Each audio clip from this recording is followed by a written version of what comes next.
మనకు కనిపిస్తుంది.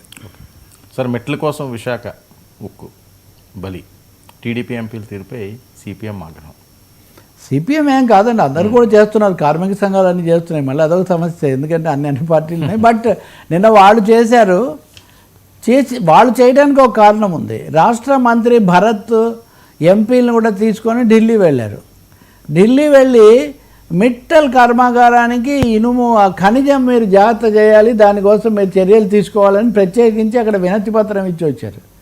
మిట్టల్ ఇది తొందరగా అది రావడానికి మీరు సహకరించాలి అని. విశాఖ ఉక్కు ఫ్యాక్టరీ గురించి ఏం స్వరం పెద్దగా తీసుకోలేదు, ఇప్పటికి కూడా అదేమీ కోలుకోలేదు.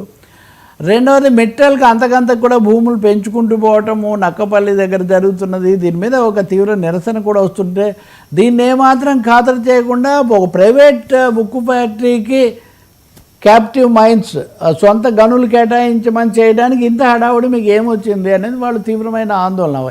ఇక్కడేమో వీఆర్ఎస్ అంటున్నారు, ఇంటికి పంపిస్తున్నారు, జీతాలు బకాయి పెడుతున్నారు, ఇచ్చిన డబ్బు కొంత సహాయం ఇచ్చిన ఇది కూడా ముడి సరుకులకే వాడాలంటున్నారు, క్యాప్టివ్ మైన్స్ ఇవ్వడం లేదు, భూములు కాపాడడం లేదు.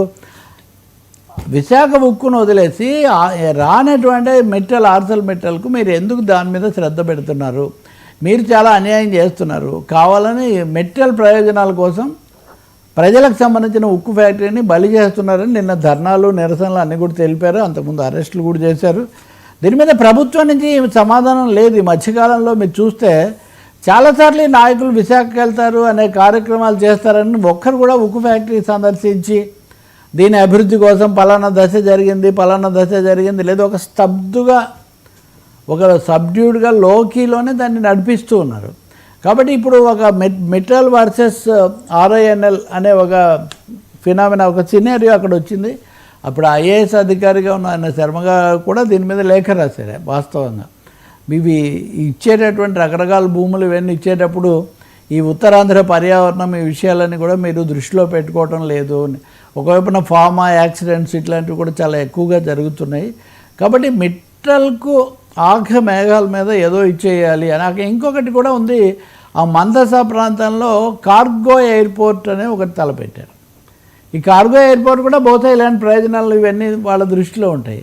కానీ ఉత్థానం ప్రాంతం అనేది పంటలు వీటన్నిటికీ పేరు పొందిన చోట మీరు ఈ కార్గో ఎయిర్పోర్ట్లు ఇవన్నీ తెచ్చిపెట్టి పర్యావరణాన్ని, పంటలను, అసలు ఇందాక చెప్పిన ఆర్థిక జీవనం అనేది దెబ్బతినిపోతుంది అని ఒక తీవ్రమైన నిరసన ఉంది. జవాబులు ఏమీ రావట్లేదు వీటికి. అది అందువల్ల కార్మికుల యొక్క ఆందోళన అంతకంతకు పెరుగుతుంది. ఈ మధ్యకాలంలో ఉత్తరాంధ్రలోనే చంద్రబాబు నాయుడు తర్వాత మంత్రులు మకాం వేసి ఒప్పందాలు కుదుర్చుకున్నారు. కాఫీ కోసం పలానా వాళ్ళతో ఒప్పందం, దీనికోసం టాటాలతో ఒప్పందం, అన్ని ప్రైవేట్ ఏజెన్సీలతో ఒప్పందాలండి.